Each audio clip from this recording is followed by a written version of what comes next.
All right. How you doing? So you want to go Hey. by Chef Ties or your first and last name? You can do Chef Rianni. Chef Rianni is what I usually go by. Outstanding. All right. So we're gonna go by Chef Rianni here. So I do have the pleasure of speaking with Chef Rianni, the CEO of Pineapple Luxe, which is a private chef business, right? Yep, And yep, you are yep. currently located in Atlanta. I'm based in Atlanta, Georgia, but honestly, we travel like anywhere. Right now, I'm focusing on taking over the whole Southeast.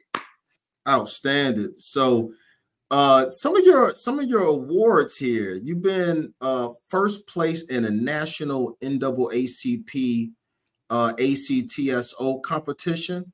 Mm-hmm. So Mm-hmm. let's start right there, right? Because that Okay. seems like a foundational and also a pivotal period in It your was. transition from your prior job to being introduced to the culinary world. So, what was Mm-hmm. the impact of the national NAACP Act SO competition?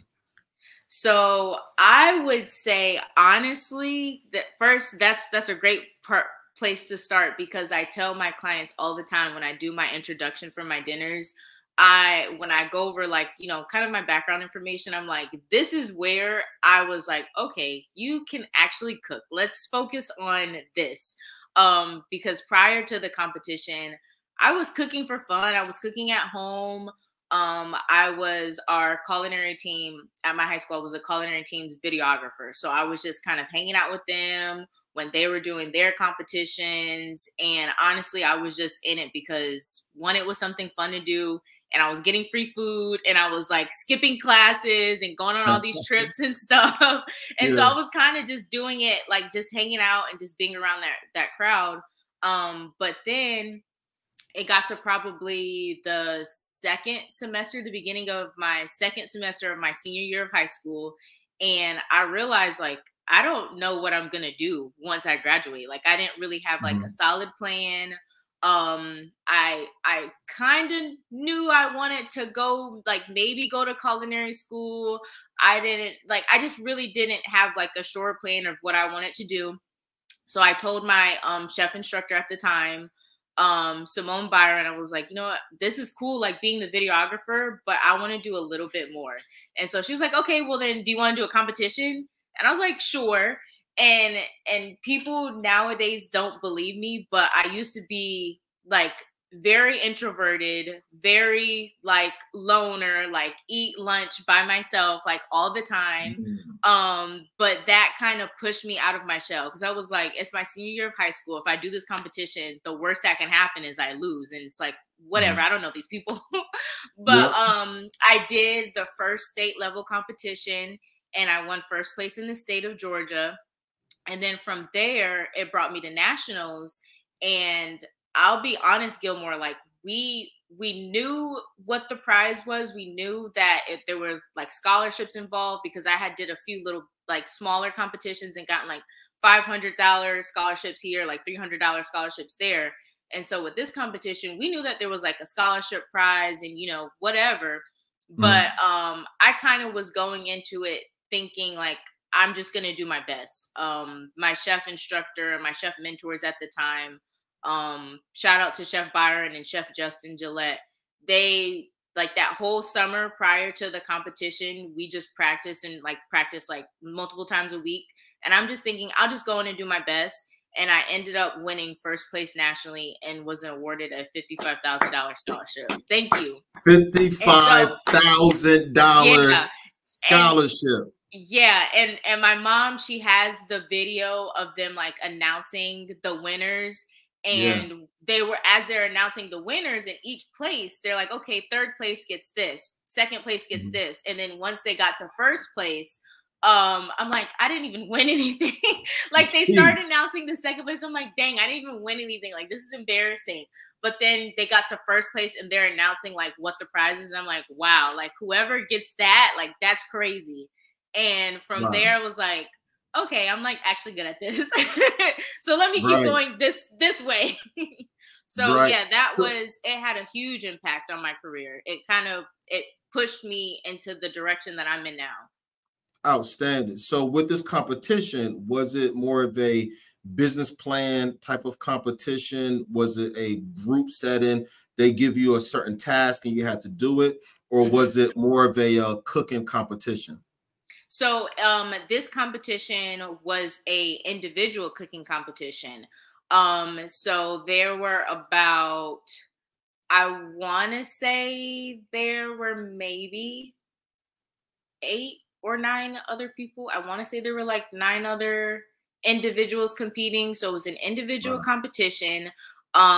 We had to plate up 2 portions. We had to do a 2-course meal and 3 portions each of each course. And we had, I think, maybe an hour and a half to do everything. And you had to come up with an original menu. It was like a staggered time blocks. You had to do a completely original menu. Jeez, And it off was the like hip. and it was like in an auditorium setting. So you didn't have like a full kitchen. You know, we had our burners, we had like our freezers, and you know, everything that we had. It was like you had your regular kitchen appliances and stuff, but it wasn't like a full kitchen.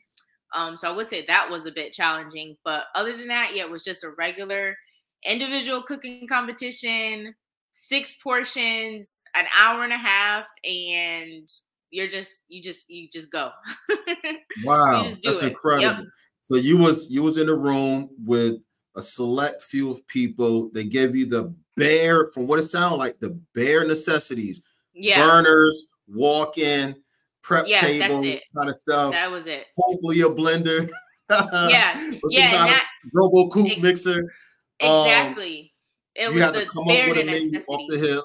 Jeez. Yeah, so with the menu, we could do our menu. Actually, no, we had to do our menu that we won the state level competitions at. So it's like you knew what you were cooking, you know, you had time to practice, you had like all those weeks to practice.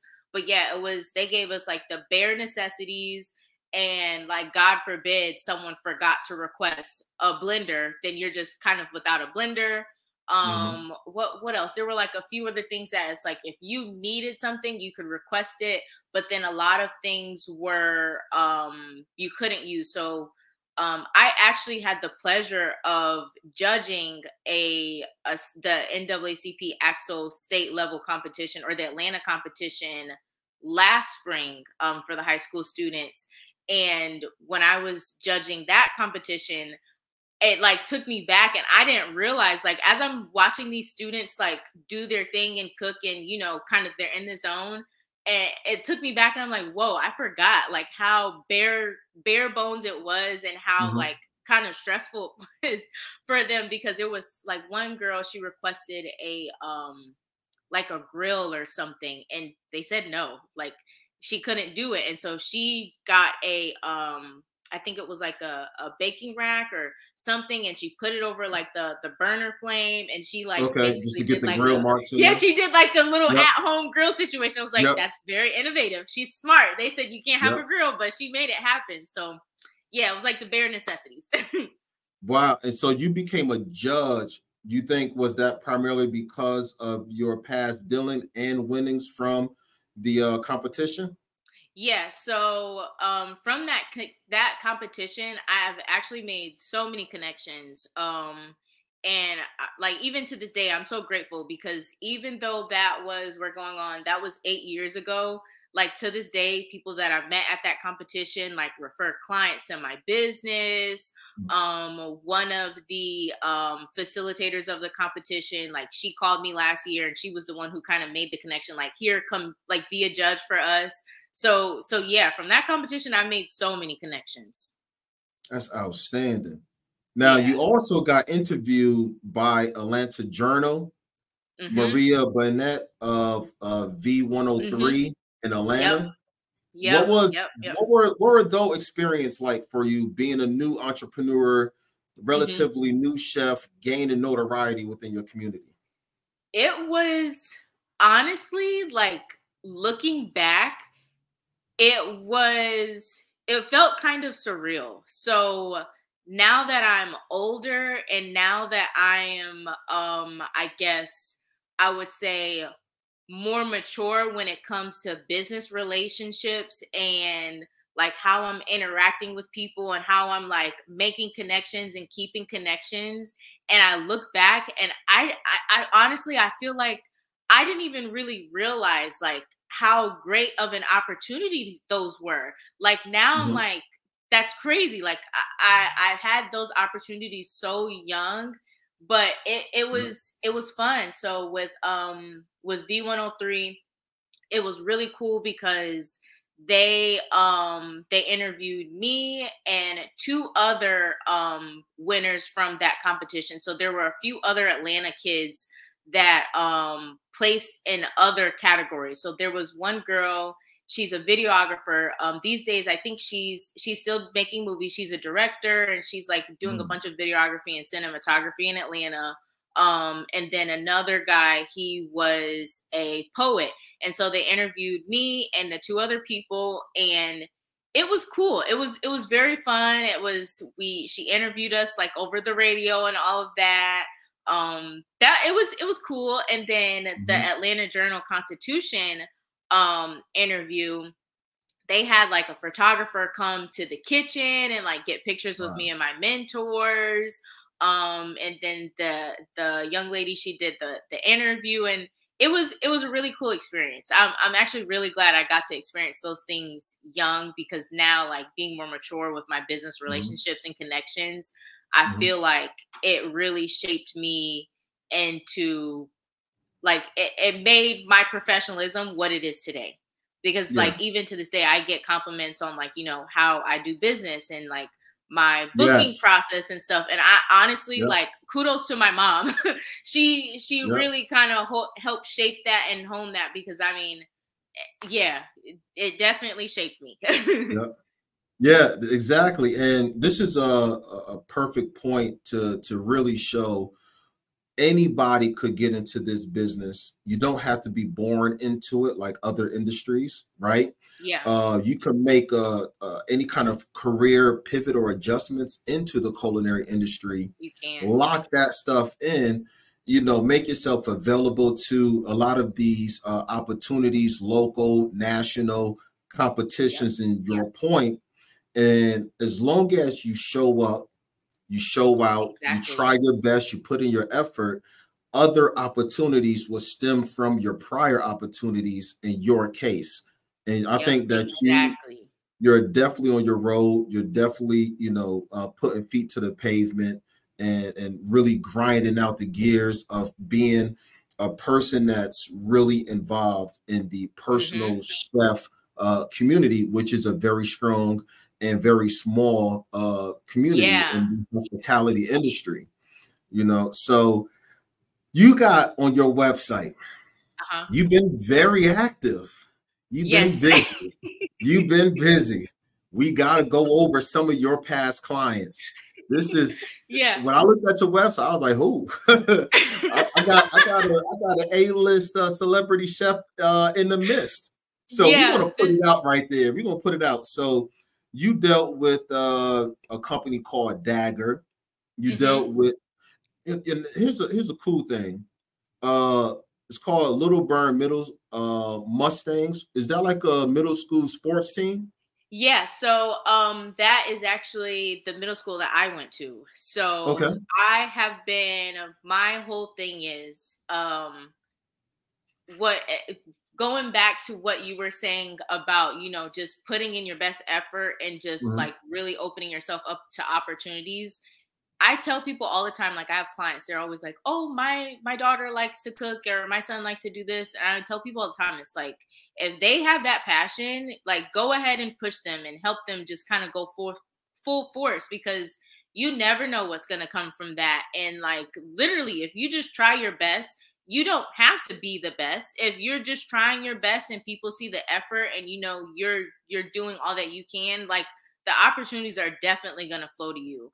Mhm. But with that being said, I try really hard to give back to my community, because there have been so many people that have been active in my childhood and my career that have helped me get to where I'm at. So I've done some sponsorship work for LilBurn Middle School. Perfect.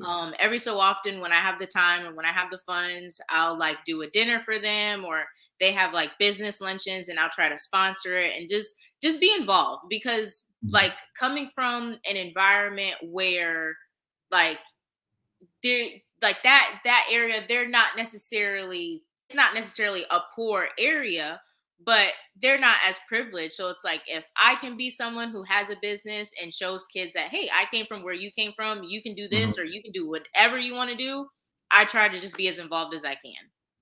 Yeah, that's beautiful. Like going back to Dagger, I watched the video, and it looked like an open patio, multi-million-dollar property overlooking a, you know, Santa Meridian Sea. It's like it looked like it was all. It looked like I wanted to be in something like that. What was that experience like? It was so fun. That actually, they're one of my favorite clients to date. So I actually made a connection with someone probably about 5 years ago now. And I tell people all the time, first of all, you never know who you're gonna meet when you're just out and about. You never know. You just never know. Even if it's someone, if you guys are just talking about the weather, you never know if that person's like, oh, they're interesting. Oh, they do this. Let me keep their contact. They might call you 4 or 5 years from now, and it might end up being one of the biggest opportunities yet. So yeah, I met a young lady a few years ago at a get together. It was like a social gathering, and she got my contact information. She's like, oh, you're a chef. That's cool. 2 years later, she reaches out and she asked me to cater her jobs, one of her corporate events. They were having a Black History Month event for like all the staff there. So I catered that event. And that was in February. And then around June, they called me again, and they're like, hey, so we do like an appreciation dinner for AFLAC, one of their clients. And they're like, we want you to be the chef. So I'm like, okay, so now I'm cooking for AFLAC. So with Dagger, they're a marketing agency, and one of their biggest clients is AFLAC. They do like all of their marketing. And so I cook for their executive team. And then after that dinner, I think she's the CFO. She's like, oh, actually, can you come back and do my birthday party? Yep. So now it's like every summer. Yeah. So now it's like every summer I'm doing something with them, but they're amazing, and they're so cool. They do so many different cool things in Atlanta. Like I said, AFLAC is one of their biggest clients. They're always active. They're always active. Yeah. Yep. Now, you don't just stop there. The whole marketing, digital, PR agency stuff, you also dealt with the sports market. Yep. So Atlanta Hawks, Atlanta Falcons, actors, entertainers. You don't stop. You don't have limitations on what you can provide to your customers. Now let's go into the Atlanta Hawks, the Atlanta Falcons. What have you done for those teams? Atlanta Hawks. So I cooked for Clint Capella. Actually, funny story. When I cooked for him, this is when I knew. I was like, I'm gonna have to quit my job. So I took a quick. I was like, this is a sign from God. But I took a break from cooking, and I went and got like a regular 9-to-5 job. I was selling plumbing fixtures, as odd and unrelated to the culinary world as that is. I was selling plumbing fixtures, like helping people remodel their homes. And I was still doing dinners on the side. I was like doing dinners on the weekends after work. But then it was getting to a point where I was so busy with my job that I was passing on events to other chef friends, like, hey, I can't do this. Do you want this? Like, here's the client's information, and just passing off stuff to like old friends and stuff. And then one week I'd gone through a bunch of different life transitional things, and I hadn't taken a vacation in a while. And I was like, you know what? I'm going to take a vacation. I'm going to go visit my grandma. Me and my mom were planning on going up north to Connecticut to visit my grandma. But my grandma was like, you know, this was also when all the COVID stuff was dying down. So my grandma was like, you know, I don't really feel comfortable going anywhere. Like, let's just cancel the trip. And so I'm like, okay, we're going to cancel the trip. But I still had all this PTO. Like, I took off a whole week of work. I'm like, I'm not going to work. I'm still going to use it. So I just so happened to have a week off of work. I didn't really have any solid vacation plans. So I was planning on like that next Monday morning, just driving to the beach and just hanging out. But Sunday night, I got a very random Instagram DM from a concierge service that's based in Los Angeles. Super random. And I'm like, oh, it's just spam. Like, I'm thinking, you know, you get those spam messages. I'm like, it's just spam, whatever. So I'm like entertaining the conversation. They're like, oh, we have a VIP client. We need a chef for a whole week. Like, we need you to start tomorrow. And I'm like, whatever, sure, we'll see. And so they pass on my contact information. The manager reached out to me. I sent them the estimate and the invoice, and he paid the invoice like right then and there. And he's like, what time can you be here tomorrow morning? And so I'm like, okay, so this is real. So I'm like, this is real. They hadn't told me who the client was. They just told me like what they need. And I was like, okay, well, I'll be going grocery shopping first thing in the morning. I'll see them like when I get there. So I get to the house and I kind of had an idea of who it was based off of who the manager was. But then I get to the house and I'm like, wait a minute, there's like all these, he has like monogram, like kitchen towels, like CC and all that. I'm like, I think this is like Capella's house. And mind you, he wasn't even there when I got there. His friend had opened the door. Like he one of his friends was like staying with him or something. And so he wasn't there. And then he comes back home from practice. I'm like, this is Clint Capella. Oh, wow. So yeah, I had cooked for Clint Capella for a week. Breakfast, lunch, and dinner. And that was a really cool experience. I think to this day, he's probably like top 5 favorite clients, because for someone, a lot of people don't know, like he's from Switzerland. So he's a Switzer. He's not from here. He's from Switzerland. And he is, I forget where his family is from, but basically he's well-traveled. And so to come into someone's home, they don't know what the menu is going to be. Like every meal, they're just like, do whatever. And to have them eat like 2 and 3 portions of every meal was very flattering. Yeah, I could only imagine. And he's a big guy. And so it was very flattering. And I would say that was another pivotal moment in my career, because it really kind of gave me the boost of confidence that I think I needed at the time to get back into cooking full time, and to also kind of open my eyes back up to the fact of there's opportunity everywhere. Like my mom always says, like, you don't get chances, you take them. And so like people, you can't just kind of sit around and wait. You have to be active. You have to, like, you know, just keep things going, because you never know what's going to come around. 100%. And with these athletes, you know, you really stepped into the elite level playing field in culinary arts. So many chefs, a variety of experiences, wish to be in position to have clients, even for one day, just to showcase their skill sets, with the hopes of garnering further business with these people. Because when you're dealing with athletes know entertainers, actors, all across they know each other, and you could easily segue yourself into different entertainment genres, all at the elite A-list level, because of one athlete, one client. Exactly. That one client could then introduce you to the entire team once they feel comfortable in your capabilities of producing great quality food that also tastes good and look pleasing to the eyes. Now, dealing with these sports people, was it hard or challenging for you? Because I know most of them have very strict dietary restrictions. They are super focused on, you know, super high quality in season foods. that Yes. speaks to their dietary needs. So what Exactly. was So, mhm.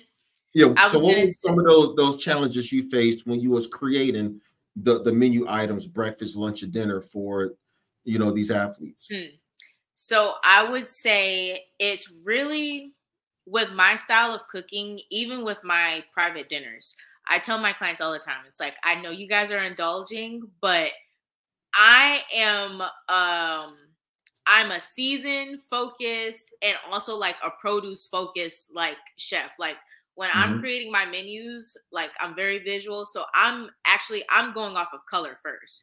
And so Okay. you're getting your color from all your produce, your veggies, your fruits and all of that. So like that's kind of how I create my menus. And then from there I go into the season and the season, the time of the year. And then Hmm. from there I dial it down by like, okay, what flavors do I want to focus on? What do they like? What is the occasion? Like take everything into account.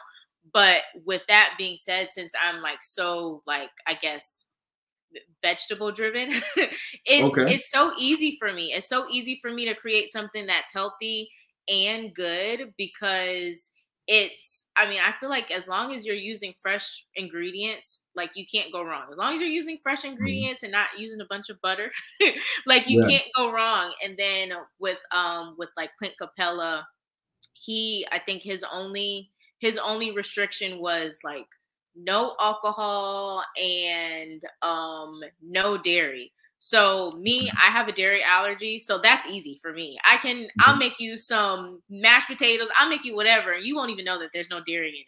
So that was pretty easy for me. And then I am also Duron Harmon's personal chef when he's back here in Georgia. Right now, he was with the Falcons. But right now he's with the Chicago Bears. But when him and his wife are back in town, I'm their chef. And even with them, it's very easy to cook for them because they don't have a bunch of like crazy dietary restrictions. They're Mhm. just like high protein, like low carb, just simple things. But it's already easy for me because I'm just so veggie focused anyways. I don't want my clients to ever feel like, you know how you go into a food coma? Like you eat a really Yeah. good meal and you want to just Sluggish, lay down on the couch. Yeah, it's nasty. like Yeah. Yeah. it's like sometimes it's a good feeling, but I don't want them to feel like that every time. So it's like I try to keep it light. You're still indulging, but it's still healthy because it's so Mhm. fresh. And it's easy for me because that's how I cook at home for myself anyways. And when you make food, everything is from scratch, right? Yeah, that's another thing that I Sauces, tell my whatever clients. seasoning Yeah. rubs, things that you Nothing put from a together, right? can, nothing from a can, Perfect. nothing from a jar over here, because that also plays into how healthy something is. Like Hmm. people don't realize there's so many preservatives, there's Yep. so many like so much sugar, so much sodium, and everything that's processed. Me and my partner, we did like a little detox, like sugar fast this past summer, and Okay. I have a horrible sweet tooth, and I didn't Same realize here. like I didn't realize how much sugar is in everything. Like Yeah. anything you go to the store and buy, like there's sugar in it.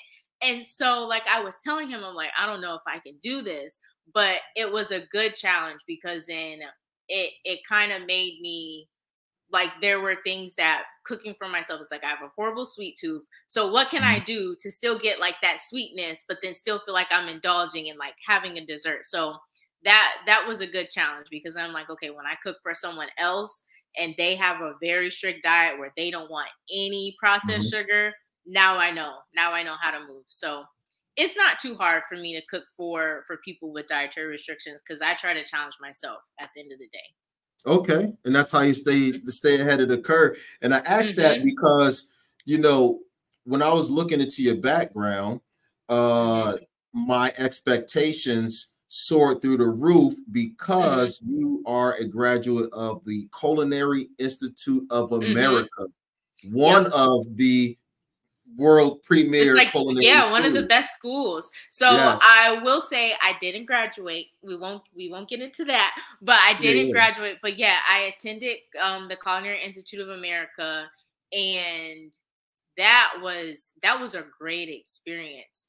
And fun fact, what's crazy is I saw you went to Johnson and Wales, right? Yes, ma'am. Okay, yeah. So Um, Johnson and Wales, I actually was gonna go to Johnson and Wales first. I Yep. toured the Charlotte campus, and oh my God, like that school that Yeah. school was just crazy. It's so like people don't realize that, and this is another thing I tell people, like if there's someone and you're like they have an interest in something, like go research, go tour the schools, Hmm. go dig into like people who've gone to the different schools or who are doing what you want to do, because it's like there's so much opportunity. Like I remember when we went to Johnson and Wales and we're touring that school, and when I went to the CIA, it was like I didn't even realize, like at that time I didn't even realize how like immersive the culinary world could be. Yeah. And like that experience was definitely one of my favorite life experiences, just going there and being Yeah. completely immersed in it. 100%. See, Mhm. you, I always say to anybody, if you are really trying to bring value to yourself, we're not even going to Mhm. bring the money aspect into it, right? You got to look at different ways that you could bring value to your own Yeah. self, meaning you got to look at education as being one of the foundational practices for a Yes. value add, whether it's an Yes. apprenticeship program, a university thing, or in our case in the hospitality industry, the apprenticeship route is working under the tutelage of a Yeah. more experienced chef. So what I've done, like what you alluded to, I went to Mhm. Johnson and Wales, fresh out of the military. I've done U.S. Oh Army for wow. 11 years, and before then, back in high school, it was one of those hospitality like advanced cooking and baking, Yeah. culinary programs. They've done away with those type of programs in today's high schools and whatnot. Yeah, But unfortunately. yeah, yeah, yeah, exactly. It's either you went to those programs to do hair, learn how to be a carpenter, plumbing, Yeah. those trades type things. But I went through the culinary route, so that Okay. planted the seed. Went through the army, and then when I came out, I went to Johnson and Wales in Providence, Rhode Island, the flagship location. Dope. Got my associates in culinary arts, my bachelor's in culinary arts and food service management. Then I just went up from there. But what that done was give me that solid, rock solid foundation for Yeah. me to figure out, what type of chef I wanted to be at that time, directions and everything, just build up the confidence like what you were Mhm. saying. So I can see why in your case you're going through these different stages and plateaus in life. You're being really hands-on as the perfect practitioner in your field. And then you're going to the CIA. That should Yep. really open up your eyes into what is readily available out Yeah. here for hospitality. And Yeah.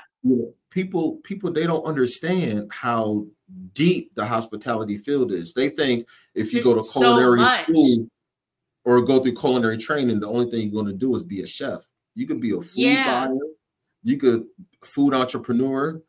Your case, private chef. You don't have to stay Yeah. behind a There's brick and so many mortar. different routes. Yeah, exactly. There's so many different routes. And when I was in school, that is I think, yeah, like you're 100% right, cuz that is the one thing that I saw, like they would have so many different alumni come back and like, speak to us. Mhm. And I remember I met this girl. She was in the baking program, if I'm remembering correctly, and she went a completely different route and got into food packaging and was like Wow. selling the plastic film that you see in like, the frozen foods. And Yeah, it's like a whole new world.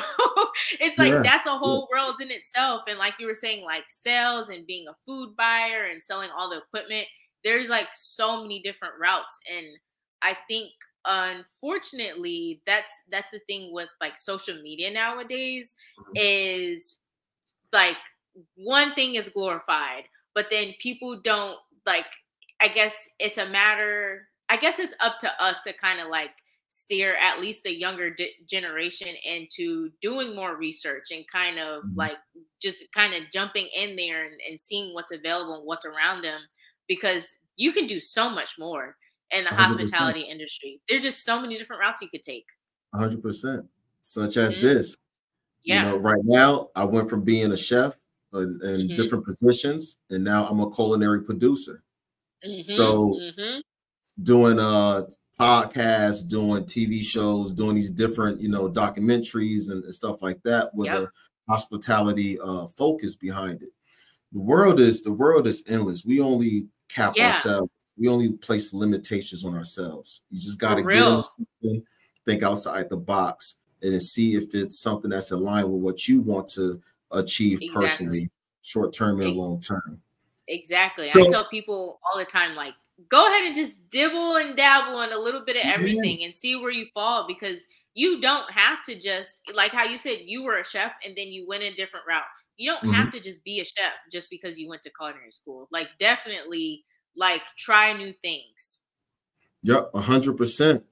So some of the classes, or actually, you do a cooking class. That's one of the Hmm. services you provide, and Yes. you also do financial retreats, surprise dinners, Hmm. holiday dinners, Yep. romantic couple dinners, Yep. right? Let's go into some of your cooking classes. So, if Okay. somebody wanted to hire you for a cooking class, what are the body minimums, and what's some of the Okay. stuff that goes into that? So when people reach out and inquire about the cooking classes, first we need to know how many people you want is going to be in your group. If what's the age group, because I've done cooking classes for pretty much everyone. I did a few summers ago, I did a cooking class for one of my most loyal clients, Miss Tyra. Shout out to Okay, Tyra. shout out to She Tyra. owns, yeah, she owns a daycare in Monroe, Georgia. And so her daycare is from ages, I want to say 2 years old up until 5. And so one summer she was like, I want to do something different for the kids. And so she booked me for a cooking class for the 2 year olds, up the 3 year olds, and the 4 year olds. And we did like, for the younger kids, we did like decorating cupcakes. And then for the older kids, we did like a strawberry shortcake class. So, Ooh, okay. one, we need to know how many people, the age group, and if there is like a focus or a theme that the client wants to kind of play with. If Mhm. not, I usually do the cooking classes like custom and tailored to each client just to keep it fun and exciting and new for them and for me. Okay. And then we go from there and create a quote and come up with the basic like rundown and itinerary of how the class would go, but they're fun. I try to keep it with, depending on the age group, with the kids, I try to keep it very simple and very interactive. But then with older people, it's a little bit more involved. So in the past, we've done I did a virtual bachelorette party. Wow. And so this was Virtual. also kind of, yeah, it was interesting. So it was also kind of like after the hype of COVID was dying Mhm. down, and someone referred me to a lady who was doing a virtual bachelorette party. And with the ladies, we did a all in one class. We did like a charcuterie class where I kind of gave them a basic rundown of like what are the components of building a charcuterie board, like how you Okay. can kind of tailor your items to whoever guests you're inviting over to enjoy this. And then also we did a like a poached salmon class, because I also try to focus on things that people aren't already doing in their homes. Like, people know, okay, I want to bake this or I want to saute this. Not everybody's like, oh, let me go poach a fish today. So I try to focus on techniques that aren't necessarily as popular or that people just aren't regularly doing in their home, or stuff that you'll see on a restaurant menu and you're like, oh, I don't know what that is, and you kind of just brush it off and don't want to try it. So that's another focus that I try to do. But yeah, we did a charcuterie class, a poached salmon class, and then we Mhm. also like did like a little cocktail demonstration. We made some custom cocktails for the bride. So Oh, really? So yeah. you got, Hmm. I did see that in one of your pictures, you had a selection of alcohol. Is that Hmm. something that you have put together, or did you hire, say, a sommelier, mixologist to come on site and deal with that? So we did it. So another add-on that I have for my dinners is a lot of people, the ladies love brunch. Yeah. And so Okay. all the ladies, they Yep. love a mimosa bar. So that's another add-on that I do for the brunches, and sometimes with the dinners I'll do like especially during the holiday season, Mhm. we'll do like a custom little cocktail build your own station. So for the holiday season, one that people really love is we'll do there's like this cranberry cocktail. I don't really have a name for it, but there's like this cranberry cocktail that I'll make, and it's got like vodka, Saint Germain, and like those what are they called? They're like those little seltzer drinks. And Mhm. like we don't get me wrong, we actually make the actual cocktail mix, we make the drink, but then I like to lay out little garnishes so that people can kind of build their own and make it look custom to their liking. And then Okay. for the brunches, we do a mimosa bar where we get three different juices. So usually it's like an orange juice, grapefruit, maybe cranberry juice, and then like a bunch of different garnishes. And then sometimes people will add on like a Bloody Mary bar. And so then we do like the bacon, the shrimp, the celery, the pickles, like the whole The whole nines. thing. So Yeah. just something to get the clients excited. So it's not just the dinner. Like there's something for their guests to be excited about, and it keeps it interactive. That's But yeah. outstanding. So is Hmm. the same thought processes and approach, is that also given to your variety of like dinner, I don't want to say classes, but like dinner offerings to your Hmm. customers, dinners, lunches, holiday cooking events as well? Yeah, so actually I'm in the middle of, I guess not a full rebrand, but for 2024, I'm focusing on making things more interactive because with the dinners, what I've realized is as humans, we don't necessarily like change. So when Mhm. people reach out, they already know what kind of menu they want. They already know what they want. But then it's like it's something that they've had before. So I want to coach people into trying new things, and let's just shake it up a little bit. So Yeah. actually moving forward, I'm going to be doing wine pairing dinners. So Okay. just to kind of another like I said, to kind of keep it fun and exciting for myself as well, moving forward I'm going to be focusing on custom tailored menus for each dinner. So I usually have a prefix menu that's like for the season. So like for the winter season we have all the regular winter things that I usually do, but now I want to focus on making each dinner different. Like the goal used to be, or the goal still is, but my main goal is like I want each dinner to be better than the last. But now I'm Mhm. like I want it to be better than the last, but then also different. I want everybody to have a different experience because that's what keeps it fun and exciting. And then I also want people to feel more involved in it because you Yeah. can go to any restaurant and get a three-course dinner and be served, but I want it to be more of an experience, more of an immersive experience. So is that immersive experience coming from them, like you showing them and they're touching the meats, they're Hmm. washing meats off, they're, Yeah, prepping out the food, cooking it, and you will walk them through like a plating session as far as like yeah. So, ideas. And so, hmm so I think with the 2024, with 2024, I'm gonna focus on offering the wine pairing dinners, but then also getting back into the classes because all the time I get people who are like, "Oh, I could never make this," or like they're so people get almost intimidated by like the meals or the selections, and I'm like, no, like I want people to see that it's not always easy, but it's actually it's a lot easier than what you think. So yeah, I Yeah. want to get back into kind of like combining the dinner experience with the classes so that people can see like, oh, this is a really extravagant dinner, but I can make this. Like I want people to have more confidence in themselves. Okay. Yeah, Yep. exactly. Mhm. Exactly. Yep. Because that's kind of what you're doing is you're taking something that's like an age old thing, and you're adding that new level of customer service and Yep. experience. And Yep. what I go over with people is there's a lot of companies that just focus on customer service, right? Mhm. Even Jeff Bezos said Amazon is a customer service centric business.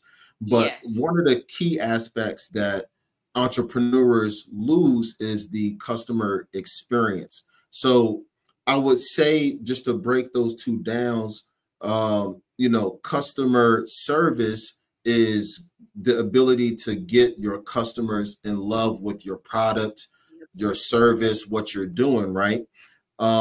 But it's the customer experience that's going to have that revolving door of, and Exactly. turning that one customer into a cheerleader that's then going to go out into that particular market and bring on more people, Exactly. more contacts to you. So you got to be able to bridge customer service and customer experience. And I think just by listening to how you are transitioning, because you said, hey, anybody could go to a restaurant, anybody could go to another private chef and get a Mhm. plate of food shoved in front of them. But Yep. there's a huge disconnect because the chef is away in the kitchen, and then you have the couples, families, or whatever that situation look like. They're in another part of their house, Mhm. and you know you don't see what's going on. You don't smell the food as it Yeah. being developed. There's a huge disconnect. Yep. So the chef, the private chef, is then only able to focus 100% on the customer service aspect. Here's a good plate of Yep. food. Hey, I'm good. I'm done. I'm out. Exactly. On me. But with you, Exactly. yeah, you see, so with Yeah. you, it's like, where's that experience? I'm going to show Exactly. you, I'm going to show you, how to put this food together. We're going to get hands on. We're going to get Yep. dirty with this stuff. And I'm bringing you educational experience. I'm Yep. bringing you a new food experience. Your all of your senses from, you're Exactly. firing off the meats. You're going to hear the meat cook, which adds a different experience. You're going to It smell it. it You're really going to see it. does. Yeah, yeah. You're It going to see really it does. transition. And And then, yep. okay, I was gonna say, and also like as I've been like kind of thinking and planning these last few Mhm, weeks, so many times I hear my clients say they don't necessarily cook at home, but they're so like immersed and they're so like they love the cooking shows. They love listening to the chef podcast and they love like all the cooking content. And it's mhm. like if people only knew like you can do it too. Like let me just show Yeah, you real easy. quick because Easy they work. love the content. So it's like no, Mhm. you can get involved too. And like you were saying, it's a different kind of customer when everything is involved, when they're just not like eating it, when they're just completely Mhm. immersed in it. So yeah. Yep. Now, you've been having some great tier one level like customer reviews. So we're going Thank to do something, we're going to do something a little different, right? It's okay. because every customer that you had gave you a 5-star review. Mhm. Now, I've written out, and I want you to follow me because this is going to be so Okay. new. I'm gonna get Okay. you left field. I don't want you to slip up. We're recording this. Okay. So they have written out, some paragraphs based on their experience. I took Mhm. some keywords. Now, Okay. when I say these keywords, we're going to rapid fire. Okay, let me see. I want you to be able to tell me, what do those keywords mean to you. Okay, right? I like this. Okay. Okay. Let's So see. the first keyword is great food. To me, that means, so when I do my consultation calls with my clients, I like, one of the first things I tell them, everything is fresh, everything is from scratch, down to, with the exception of bread. I don't have time to make bread, but my croutons are from scratch. They're fresh. But great food to me is keeping the integrity of the ingredients and making sure my technique is on point. That's a great food to me. Okay. Great personality. Well, you see it. Great personality. Okay. I also, when I'm hiring, I tell whoever I'm interviewing, I am doing this. My friends think I'm crazy, but 9 times out of 10, depending on the season, I'm working like all the time. And so for me to be doing this all the time, working as much as I do, I can't have any bad energy around me. I can't have any attitudes. I can't, if you're in a mood, I would rather you not even show up. If you're going to be in a mood, try to snap out of it by the time you get here, because we're going to be, we got to serve, we got to give them the energy. We got to give the client the experience. And a lot of the girls that work with me, they don't mind working on the holidays. They like it. Like, this past year we were fully booked for Valentine's week. This year we're fully booked for Christmas, and we're also double booked on New Year's Eve. And like, all my girls, they tell me, like, I don't mind working the holidays with you, because they know it's going to be a good time, because they know the energy that I keep up. And I also try to, when I'm hiring, hire that same energy, because you can, like, the good food, I could go down the street and get a good steak, but if the server is attitudey, it's like, why am I even here? I could have stayed home and made this. Oh, 100%. You know? Yeah. So yeah, I try to always serve a good personality. All right, perfect. Created the perfect menu. What does that mean to me? Yeah, I think when it comes to the menus, to me, it's really important to listen to the client. So even though I do have a prefix menu, if someone says in the consultation call, my husband loves key lime pie, guess what we're doing for dessert? We're making a key lime pie. We're going to do Chef Rianni's rendition of a key lime pie. So a good menu to me means listening to the client and just taking the keywords that they tell me, and from there putting together my favorite dishes, putting together what they say their favorite dishes are, and creating something special. Perfect. And making everything your own. Now, professionalism. Professionalism to me is keeping it professional, listening to the client, serving a great experience. I've gotten plenty of compliments on the whole booking process up until the whole process, the booking process up until when we're leaving. I tell my girls all the time, like, when we get in there, you know, we're gonna give them good food, we're gonna give them a good experience, but then when we leave, it needs to look like we were never even there. That kitchen needs to look better than before we got there. So we're keeping it clean while we cook. We're chatting it up with the client while my girls are chatting it up with the client while I'm cooking. And then at the end of the night, it's professionalism all the way through, basically. Okay. Yep. Quality. The best ingredients, and then also, so another thing that I offer with my dinners is I tell my clients, like, my thing is, I just want you to sit there and look pretty. Like, you show me the kitchen, you show me the fridge, everything. Where's everything that I need? Other than that, once we get in there, you sit there and look pretty, because for the most part, we bring everything that we need. We bring the best ingredients. I bring the equipment that I need. I do custom printed menus for each event. We bring the linens, everything, the dinnerware, all of that. And everything that we do has to portray the Pineapple Luxe experience with an emphasis on the luxe. So everything is quality. All right, last one, responsiveness.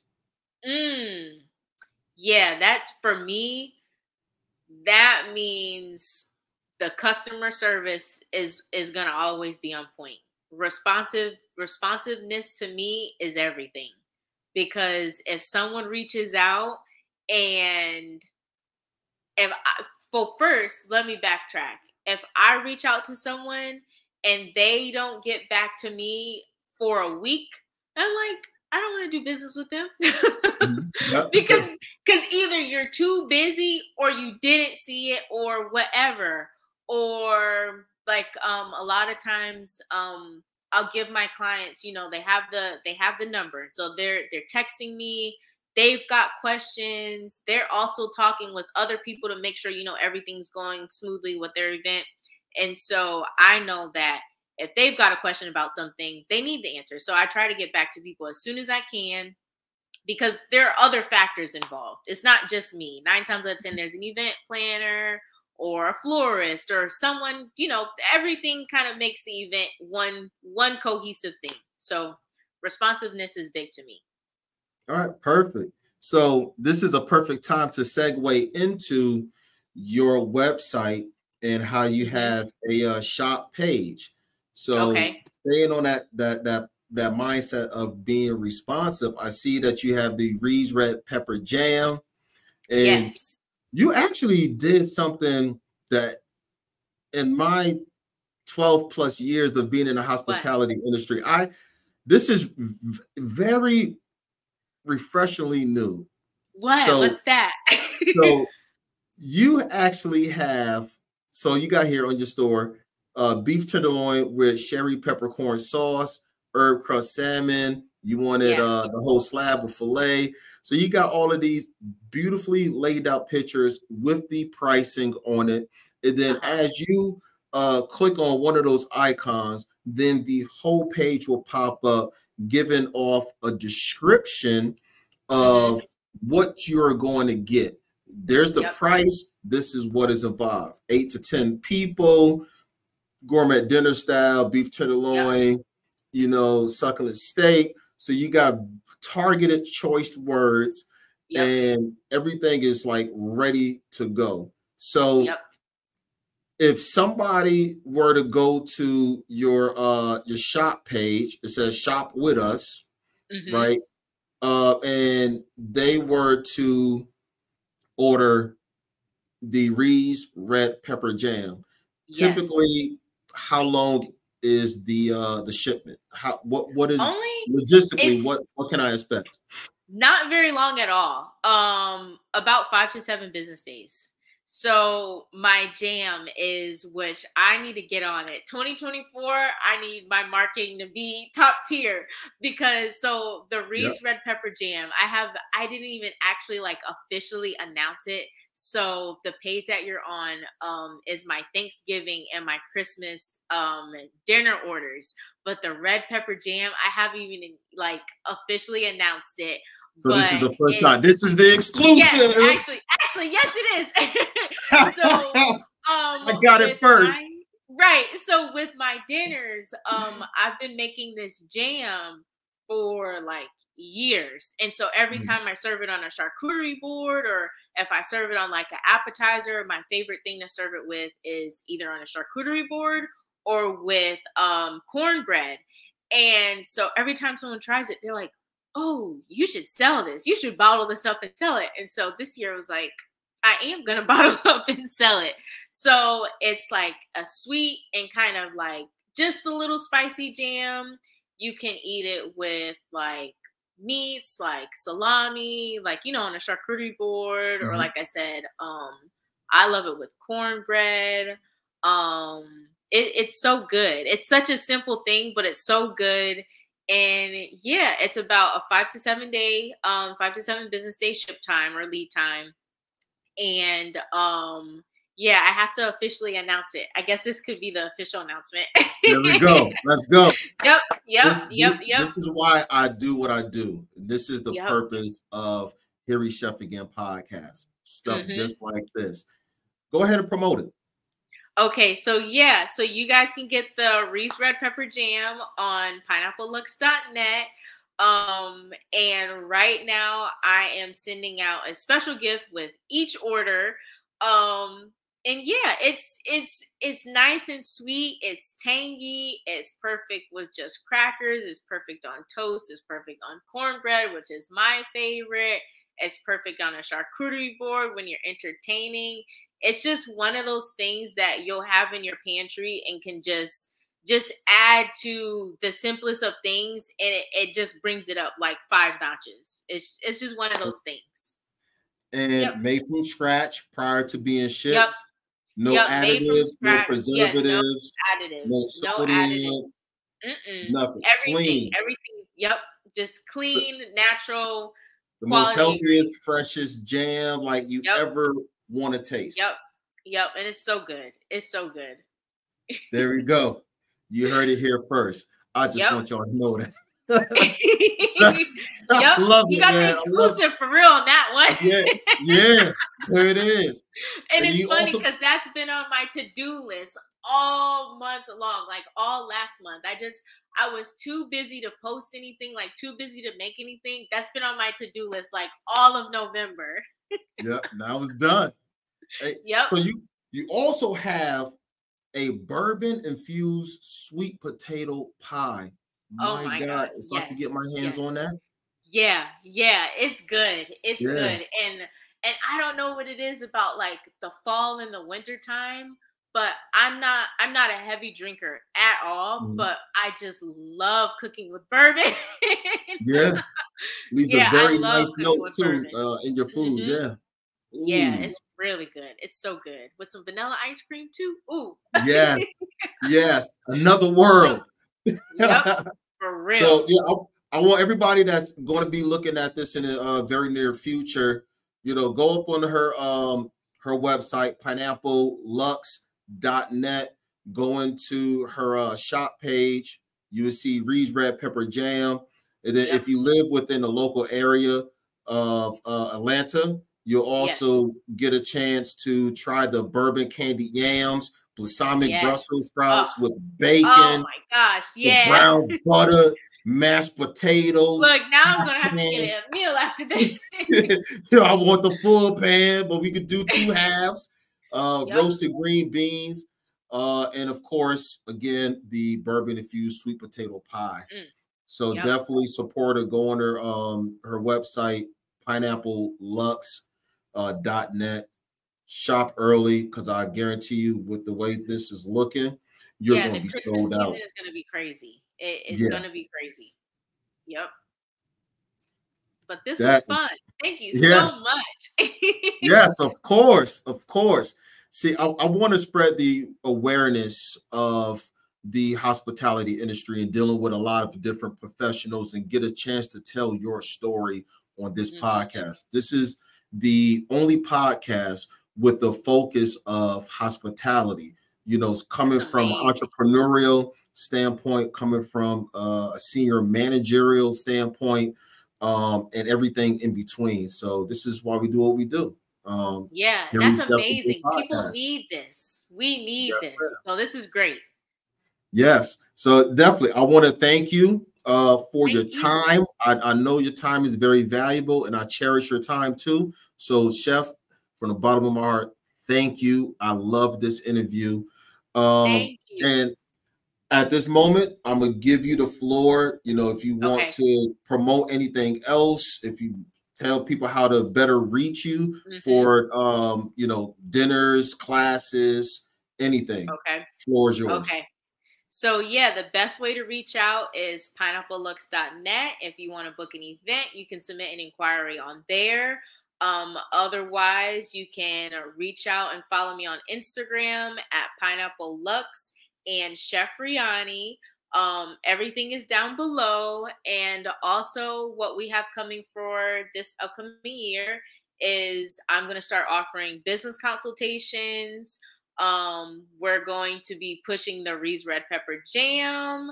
And I am also in the middle of, and kind of the beginning stages of actually launching another company with some business partners in Birmingham, a meal prep service company. So we are, with that, we're shooting for a national market. So that's in the works. I'm going to be busy, but I won't complain.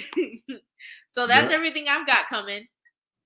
All right, yep. Chef. But it's been a pleasure. Thank you so much. Yes. This is exciting. And I will be following you on your Instagram page. So, you know, when you get to that meal plan, drop it, and then we'll do another segment talking about that as well. Awesome, all right, Chef. Awesome. Enjoy the rest of your day. Thank you so much. You too. Yes, have a good one. All right. Bye.